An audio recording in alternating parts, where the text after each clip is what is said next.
The Minnesota Vikings, they're 11-2, same record as the Philadelphia Eagles, but I feel like they've been talked about a little bit differently. They still feel a bit under the radar. John, do you feel like the Vikings are being overlooked? The answer to this question is easily yes. I remember a few years ago when this team won 13 games in 2022, and we said that is a playoff team which is not going to go anywhere because of their defense and how easy they are to scheme against.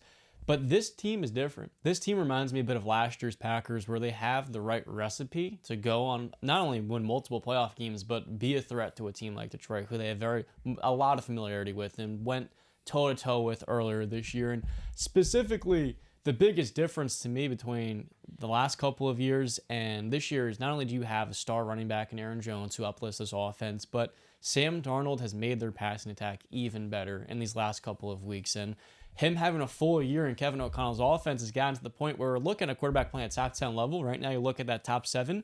After you get past Dak, who's not even healthy, there's so many different guys you can put in that group, like Russell Wilson and Kirk Cousins, who we did not Russell Wilson and Sam Darnold, who we did not have in that group coming in this year. But with the way that he's played his last couple of weeks, Sam Darnold looks like a top 10 quarterback in football, and the way he's been able to extend plays. And you get Jordan Addison going the way he did this last week with Justin Jefferson. There's so much variety in this offense when you bring back a Hockenson.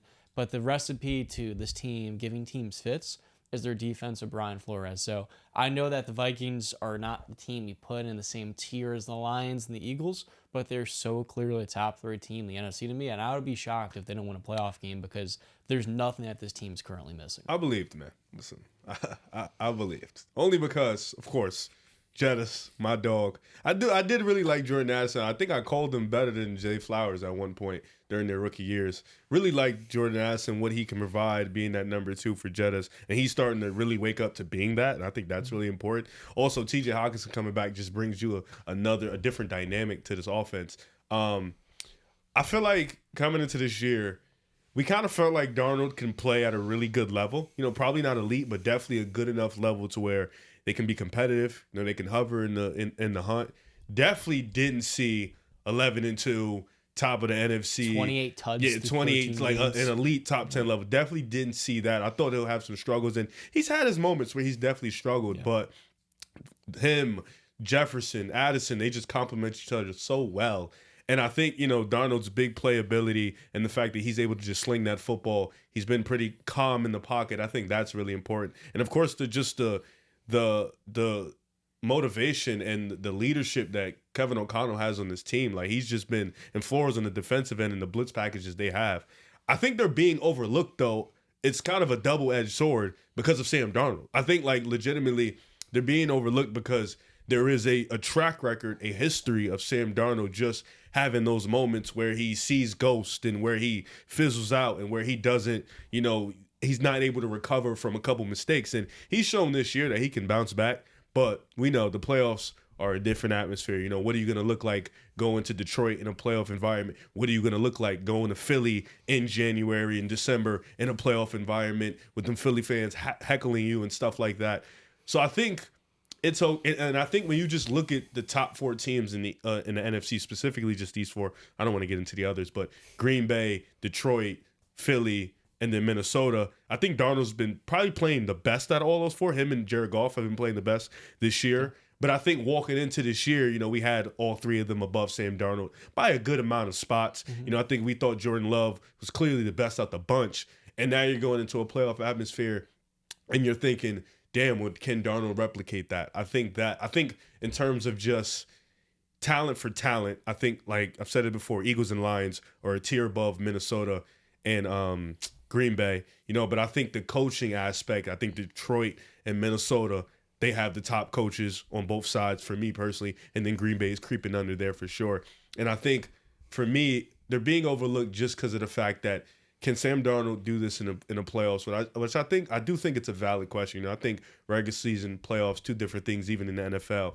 And also, can the talent on Minnesota, will that be able to catch up to them? And I mean, really on the defensive side, I think they have really good players, but they don't have a Jalen Carter. You know, they don't have, well, Aiden's not going to play, but they don't have an Aiden Hutchinson. Like, they don't have a true game-wrecking player that I feel like that can come out in the play. Maybe I'm wrong, of course, but I feel like that can come out in the playoffs. We thought Green Bay would have that with Rashawn Gary, but he's kind of been up and down, you know, but for the most part, I don't think they have those 2 guys, So I think that's why they're being overlooked. But nonetheless, Minnesota has pretty much exceeded all expectations. I do expect them to win their first playoff game, whoever they play in the bottom. And I think going up against Detroit, Green Bay, they'll have the luxury of, we play these teams twice a year. We know exactly what they're going to do.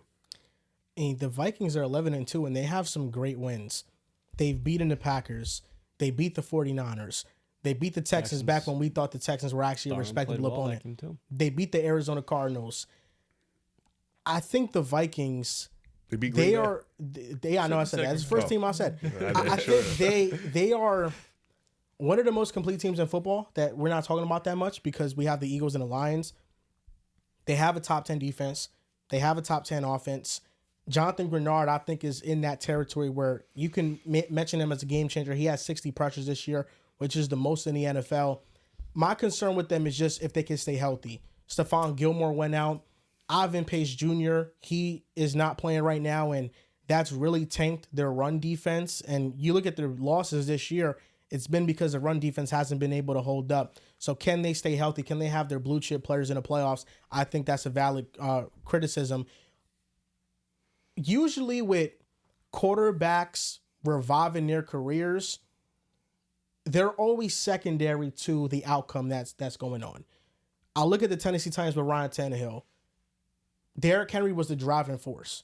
I thought Tannehill played really well, but Derrick Henry was the driving force. Helped out A.J. Brown. Last year with the 49ers and Brock Purdy, CMC was the driving force of that offense. Even though the passing attack was elite too, the rushing attack was the driving force of their offensive production. The Vikings this year, their rushing attack is middle of the pack. It is inconsistent. It is more bad than good. And the driving force of this offense has been Sam Darnold. It's been more than just the guardrails. Let's make sure Sam is protected and not making mistakes. It's turned into, okay, we're going to open up these gates and we're going to have Sam Darnold play and make mistakes and make high-level throws. And the throws that he makes every single week, really as of recently, more so in the last couple of weeks since the Jaguars game. 11 touchdowns, 0 interceptions. He is making throws that there are not many quarterbacks in the league that can make. You can argue he is playing like the best quarterback in the NFC, only behind Matthew Stafford. Stafford will always get that respect. You can argue he's playing better than Jared Goff. He doesn't have Sonic and Knuckles to rely on to get that going. He doesn't have that elite offensive line. You can argue he's playing better than Jordan Love. You can argue he's playing better than Jalen Hurts. You can argue he's playing better than Jaden Daniels. You can argue that Sam Darnold has been the second best quarterback in the NFC. That's how good he's been. And usually I love using context to numbers because I don't think numbers tell the whole story because Baker Mayfield has great numbers, but Baker Mayfield this year to me has not played at that level. Sam Darnold this year, according to PFF, he's the 6th highest graded quarterback in the league. He's played at a top 10 level, and that's why we're having these discussions about whether or not they should re-sign Sam because J.J. McCarthy's still young, and Sam Darnold is 27 years old. This is the same age as Joe Burrow, who's solidified, and we know Sam Darnold hasn't reached that yet, but he's a very young quarterback, and when you sign him, that's potentially an option for 4 to 5 years if he can continue this level of play. Having Justin Jefferson and Jordan Addison sure as hell does help, and we can't overlook that aspect of it. But Darnold has done more than just play within the system. He's playing above and beyond the system, and the Vikings are as complete as any team in the NFC. They don't have the top-end talent of those top-end teams, but with the schemes that they have on offense and defensively, Brian Flores game planning for one specific team in a playoff game, there's not many coaches that you trust more than KOC and Brian Flores in the playoffs. They have the best coaching in the NFC, arguably the best weapons, and like you just highlighted, top 3 quarterback play. I mean, that's more than enough. If they play the Buccaneers in that first-round wildcard matchup, I am very comfortable playing the house on the Vikings. Second round, you get a matchup like Detroit or Philly, that game can go either way. I could see Minnesota upsetting a team like that because they're going to be in those one-score games. It's just a matter of how Sam Darnold builds off this because he has had some really poor games like that Jaguars game, which was kind of bringing us back to those days with the Panthers and the Jets, but then we've seen him kind of get back to that draft pedigree level where he has the skill set and all the physical traits to be an elite level passer. So it's just a matter of how consistently he can maintain this. Yeah, they have the best, if not the second best coach team in the NFL, Kevin O'Connell and Brian Flores. I mean, I think that's where it starts. In the beginning of the season, though, we gave them a ton of respect, deservedly so, because you mentioned the teams they beat, right? They beat the Packers, they beat the 49ers, they beat the Texans.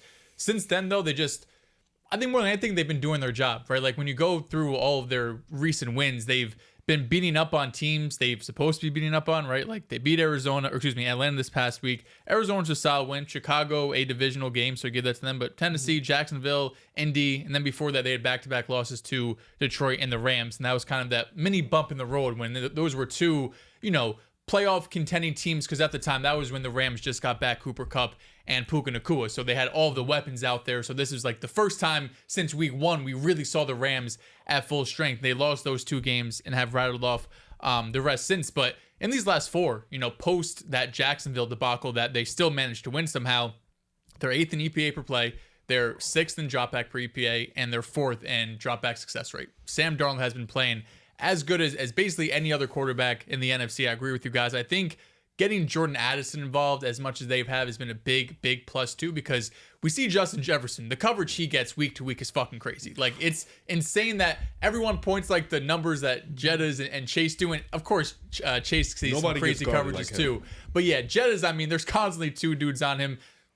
He's constantly getting bracketed. There's always help somewhere. So it's difficult for him to get open. The fact that Jordan Addison, who is one of the more talented receivers in the league. This is a guy that's Biletnikoff winner in college, of course, first round pick. USC, one of my favorite prospects in that draft class behind JSN. His rookie year was solid, right? He had like 70 catches, 900 yards, nothing crazy, but not a poor rookie showing. A lot of times. For sure, a lot of big plays. But over these last 4 weeks, 3 of the 4, he has 8+ targets. I think he only had 5 or 6 of those games his rookie season. So he's being more involved in the offense. As you mentioned, Rev, of course, getting TJ Hawkinson back. And then finally, Justin Jefferson, for the first time in like a month, was able to show up and have a big game. First time having a touchdown in a while as well. So everything's clicking for Minnesota. I think more than anything why we haven't been talking about them is because for the last probably month, we've taken them to win all of these games, and they've won all of these games, even though a couple have been a bit closer than we expected. But I mean, when you have this well-coached of a team, when you have Kevin O'Connell, who's one of the best offensive minds, and Brian Flores, one of the best defensive minds, you're sitting here at 11-2. You have some of the best weapons, and Darnold's playing at this high of a level. I said it last week. I wouldn't be shocked if they beat Detroit. I wouldn't be shocked if they beat Philly, because that's how complete of a team they are. That's how great they are on both sides of the ball.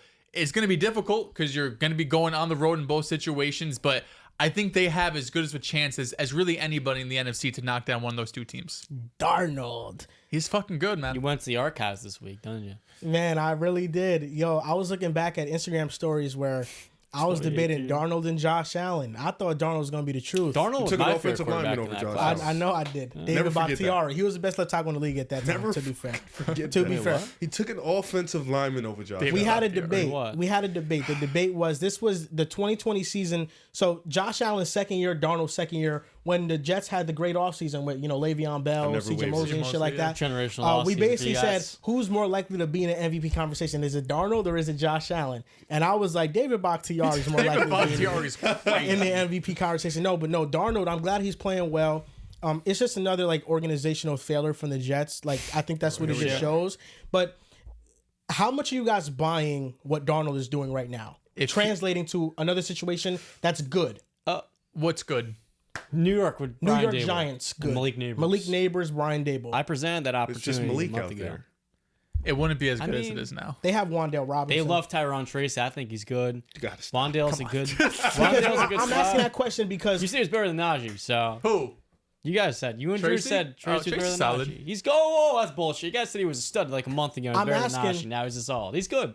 Najee's also solid. he's also been good. All right. I'm asking because this is a weak quarterback draft class. So if you're a team like the Giants, you're a team like the Jets, you're a team like the I was Tennessee presenting to you. Titans, Yep.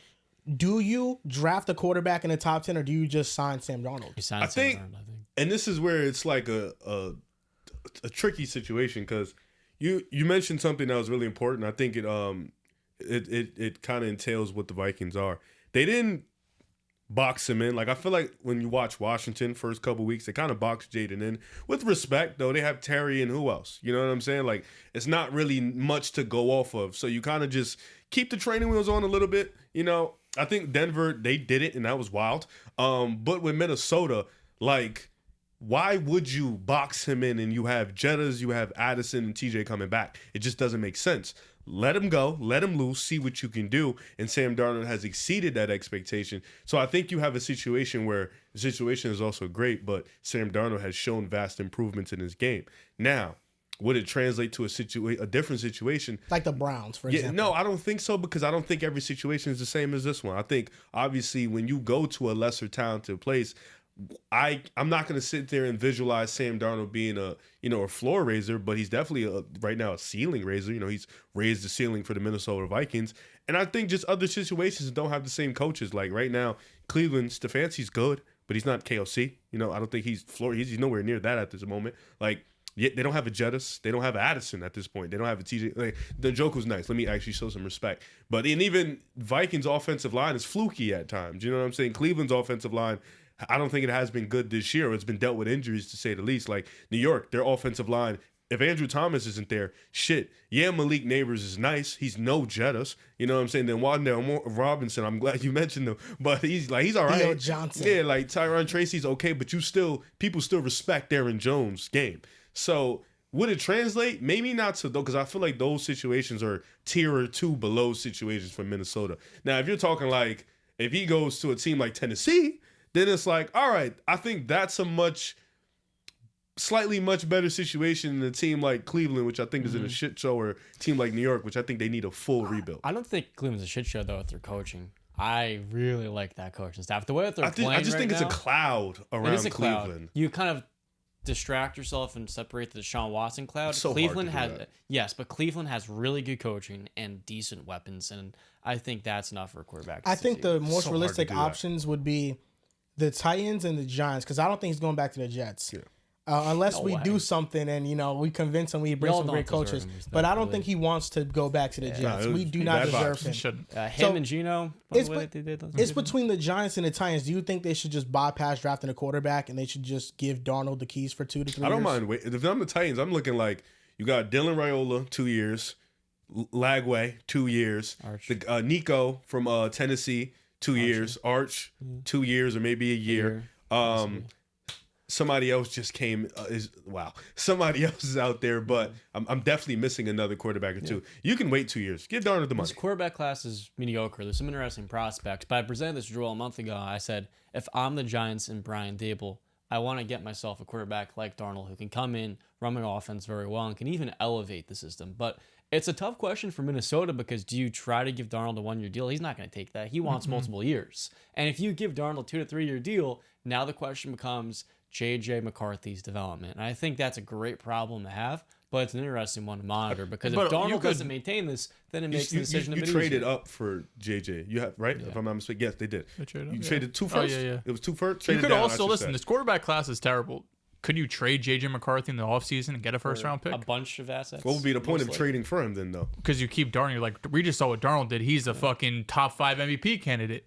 I feel like that you kind of fucked yourself then, because obviously hindsight, you didn't know Sam Darnold would play like this. So now you're sitting there like, well, we traded a first or two for JJ McCarthy. Now we're like, well, Darnold's playing like an MVP level player. It depends really what Darnold wants. If Darnold wants like 40 M's a year, it's like shit. Because If he wants Geno money, I don't hate it. yeah, no, for sure. If you could get him for Baker 3 contract. years, 100 mil or whatever Geno ended up signing, I think that's a great deal. But if you're expecting Sam Darnold to go to New York, go to Tennessee, he's getting this $40 million a year contract, and now you're building the offense around him, expecting him to elevate your offense. That's where I have questions. I think where he is right now, where you have really the perfect situation, that's where Darnold is going to thrive. Like, I do think Darnold's obviously a better quarterback than when he's with New York and Carolina and everything like that, but it's not a coincidence that he's having this great of a season, because his situation is amazing. It's fucking great. So for him, I would rather him stay in Minnesota, keep doing what you're definitely take a doing, pay even cut. if you have to take a bit of a Yeah, pay cut, I'll take because a pay cut. you're gonna have success and Yeah. your career is gonna be completely different if you go to